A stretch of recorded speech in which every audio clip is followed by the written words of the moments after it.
एक बहुत बड़ा चोर था। उसने अपनी पूरी जिंदगी चोरियां ही की थी, लेकिन वो कभी भी पकड़ा नहीं गया। सारी दुनिया जानती थी कि वह चोर है। उसके चोर होने की खबर सम्राट तक को थी। सम्राट ने तो उसे एक बार दरबार में बुलाकर सम्मानित भी किया था कि तू अद्भुत आदमी है, दुनिया जानती है, हम भी जानते हैं कि तू चोर है। तूने कभी अपनी असलियत छुपाई भी नहीं और चोरी करते हुए तू कभी पकड़ में आया नहीं। तेरी कला अद्भुत है।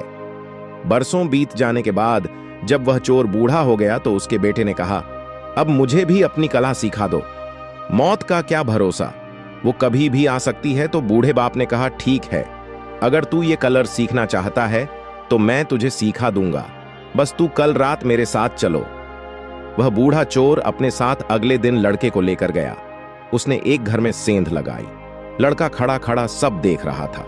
बूढ़ा चोर ऐसे सेंध लगा रहा था, इतनी तन्मयता से कि जैसे कोई चित्रकार चित्र बना रहा हो, कोई मूर्तिकार मूर्ति बना रहा हो, कोई भक्त मंदिर में पूजा कर रहा हो। ऐसी एकाग्रता, ऐसी तन्मयता, ऐसा लीन के जैसे इससे कम में काम ही नहीं चलेगा। वह मास्टर चोर था। वह कोई साधारण चोर नहीं था, बल्कि सैकड़ों चोरों का गुरु था। लड़का खड़ा खड़ा कांप रहा था। ठंड का मौसम नहीं था, लेकिन डर के मारे उसे कपकपी छूट रही थी। वह चारों तरफ चौंक चौंक कर देख रहा था, लेकिन बाप अपने काम में मग्न था। उसने एक बार भी आंख उठाकर इधर उधर नहीं देखा। जब चोरी की सेंध तैयार हो गई तो बाप बेटे को लेकर अंदर गया।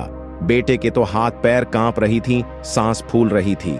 ऐसी घबराहट उसे आज से पहले कभी नहीं हुई थी, लेकिन बाप तो ऐसे चल रहा था जैसे ये उसका अपना घर हो।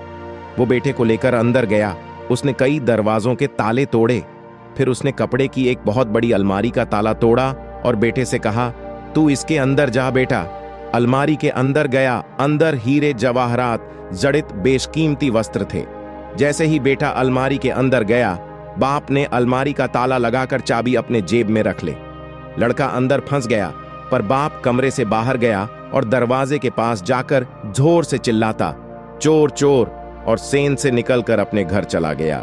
घर के सभी लोग जाग गए, पड़ोसी भी जाग गई। अलमारी में बंद लड़के ने तो अपना सिर पिट लिया कि यह क्या सीखाना हुआ। मारे गए। बाप ने तो निकलने का कोई उपाय ही नहीं छोड़ा।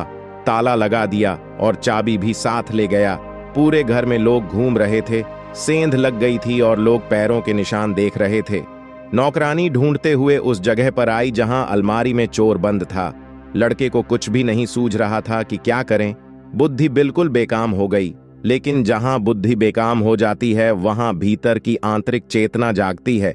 अचानक जैसे किसी ऊर्जा ने उसको पकड़ लिया और उसने इस तरह आवाज निकाली, जैसे कोई चूहा कपड़े को कुतर रहा हो। ऐसा उसने अपनी जिंदगी में पहले कभी नहीं किया था। उसे खुद भी अपने पर हैरानी हुई। नौकरानी चाबी ढूंढ कर लाई, दरवाजा खोला और दिया लेकर अंदर झांका कि शायद चूहा होगा। लेकिन जैसे ही नौकरानी ने दिया लेकर अंदर झांका, उसने फूंक मारकर दिया बुझाया और नौकरानी को धक्का देकर वहां से भागा। जब वह सेंध से निकला तो उसे देखकर 1015 आदमी उसके पीछे भागे। बड़ा शोर शराबा मच गया। आसपास के सभी लोग इकट्ठे हो गए। वह जान बचाकर भागा। ऐसा वह आज से पहले कभी भागा नहीं था। उसे विश्वास ही नहीं हो रहा था कि भागने वाला मैं ही हूं, जैसे कोई और ही भाग रहा हो।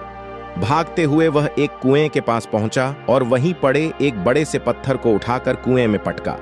उसे यह भी नहीं पता था कि यह मैं क्या कर रहा हूं, जैसे कोई और ही करवा रहा है।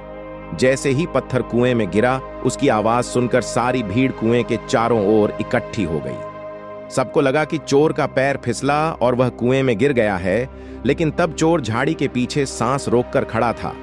मौका मिलते ही वह दबे पांव वहां से निकलकर घर चला गया।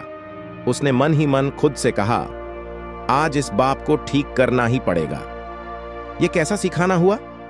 वह दरवाजे को धक्का देता हुआ अंदर गया। वहां बिस्तर पर बाप कंबल ओढ़े आराम से सो रहा था।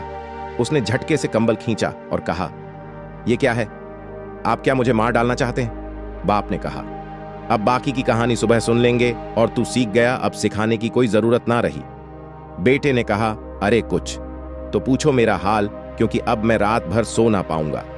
फिर बेटे ने सारी कहानी सुनाई कि मेरे साथ ऐसा ऐसा हुआ। तो बाप ने हंसकर कहा कि बस तुझे कला आ गई। ये कला सिखाई नहीं जा सकती, लेकिन आखिर तू मेरा ही बेटा है। मेरा ही खून तेरी रगों में दौड़ता है।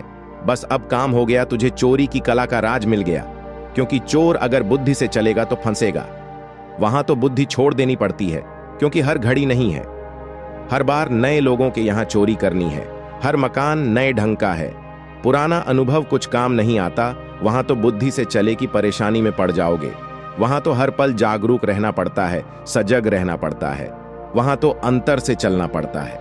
दोस्तों, अपने एक प्रवचन में इस कहानी का उल्लेख करते हैं।